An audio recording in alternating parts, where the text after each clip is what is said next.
സംസ്ഥാനത്ത് ഇന്നും മഴ തുടരും. കേന്ദ്ര കാലാവസ്ഥാ വകുപ്പ് ഇത് സംബന്ധിച്ച മുന്നറിയിപ്പ് നൽകി. 4 ജില്ലകളിൽ ഓറഞ്ച് അലർട്ട് തുടരുകയാണ്. തിരുവനന്തപുരം, പത്തനംതിട്ട, കോട്ടയം, ഇടുക്കി ജില്ലകളിലാണ് ഓറഞ്ച് അലർട്ട് പ്രഖ്യാപിച്ചിരിക്കുന്നത്. ചേതൻ ചേരുകയാണ്. ചേതൻ, എന്തൊക്കെയാണ് വിശദാംശങ്ങൾ? ഷമ്മി, സംസ്ഥാനത്ത് വരുന്ന 2 ദിവസം കൂടി കനത്ത മഴ തുടരുമെന്നാണ് കാലാവസ്ഥാ വകുപ്പിൻ്റെ പ്രവചനം.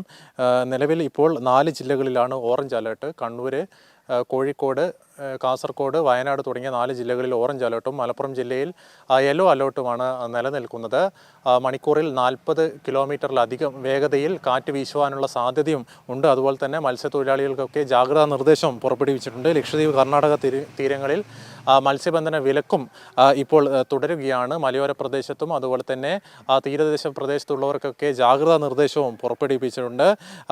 അല്പസമയം മുമ്പ് താമരശ്ശേരി ചുരം 2ാം വളവിൽ മരം ഒടിഞ്ഞു വീണ് ഭാഗികമായി ഗതാഗതം തടസ്സപ്പെട്ടിട്ടുണ്ട്. ഇപ്പോൾ ഇവിടെ ഹൈവേ പോലീസൊക്കെ സ്ഥലത്ത് എത്തിയിട്ടുണ്ട്. ഉടൻ തന്നെ മുക്കത്ത് നിന്നുള്ള അഗ്നിരക്ഷാ സേനയും ഇങ്ങോട്ടേക്ക് എത്തുന്നതായിരിക്കും. മറ്റ് കാര്യമായിട്ടുള്ള പ്രശ്നങ്ങളൊന്നുമില്ല. ഒരു വശത്തോടുകൂടി വാഹനങ്ങളൊക്കെ പോകുന്നുണ്ട്.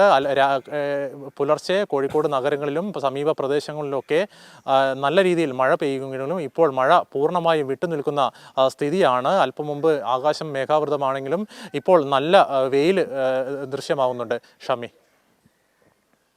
ചേതനാണ് കാലാവസ്ഥ സംബന്ധിച്ച വിശദമായ റിപ്പോർട്ട് നൽകിയത്.